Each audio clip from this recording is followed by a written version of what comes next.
दोनों जो फोर्सेस हैं इनके टेल्स आपस में कनेक्टेड हैं।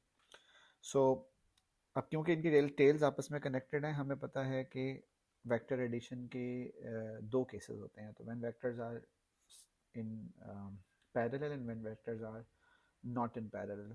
तो ये केस 2 है, नॉट इन पैरेलल का केस है।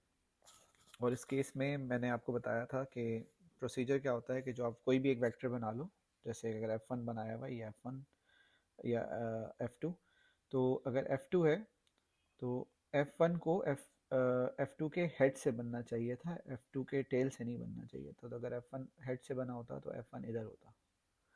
सही है, आप इसकी डायरेक्शन को देख सकते हो कि F1 इस डायरेक्शन में होना चाहिए था।